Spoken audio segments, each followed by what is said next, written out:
Hello and welcome to Brave Souls Rewind, Ichigo Week, where I'll be taking a different Ichigo every day of the week and figuring out whether or not it's still viable. Today, I'm going to be reviewing Visored Ichigo, who, like the rest of the Visoreds, is a character that we desperately need remade, or do we? Yes, we do, but let's find out if this one's viable anyway. Okay, so I started off with a normal attack damage build, and I was pretty confident about this one. After all, his attack is his best stat, and this one has a plus 10 bruiser, which isn't much, but a plus 10 bruiser is still better than a plus nothing from the last Ichigo. Still, upon actually trying this build, I realized that it is usable, but the damage isn't as high as I thought. Now it may be because he has an Espada killer, or maybe he really does need a higher bruiser, but either way the damage was kinda meh.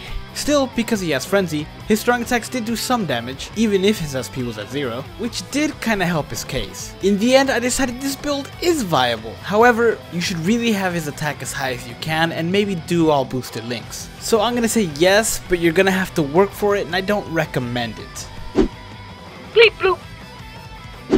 Next I tried the strong attack damage build, and I was really rooting for this one because he has Frenzy. And at first, I was actually really impressed. His strong attacks did a pretty good amount of damage, and it was killing most of the enemies in one shot. However, some of the bigger enemies were able to survive, and I did find this to be a bit of a problem. If you have no recharge to help you out, waiting for the strong attacks to come back is a bit of a pain. Not just that, their range is really poor, so if you miss, you're just gonna have to wait to be able to use them again. In addition to having low range, they also take a little bit to activate. They're not exactly instant, which is a problem when enemies are moving toward you because they may end up behind you before you actually use the strong attack. This build did have pretty good damage, but in the end it wasn't worth it to have to wait so long to use strong attacks that didn't have any range. So I'm gonna have to say that this build is not viable.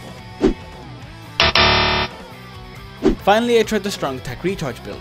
And I'm not gonna lie, I had pretty good hopes for this one. After all, the biggest complaint I had about the other one was that the waiting time to use your strong attacks was too long. This one by definition should fix it, and it absolutely did. Yes, his range still sucks on his strong attacks, but this time it was bearable, because if you miss, or if you don't hit all the targets, you can just use it again a few seconds later. Not only that, but he also had an extra boost to his strong attack with his own length, which is strong attack damage, which meant that the damage wasn't completely sacrificed. So yes, I am gonna say this build is viable.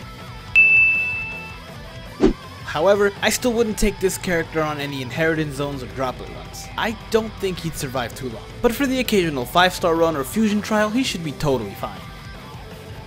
Thank you guys so much for watching. If you enjoyed this video, hit like and subscribe to the channel. And stay tuned for tomorrow's rewind.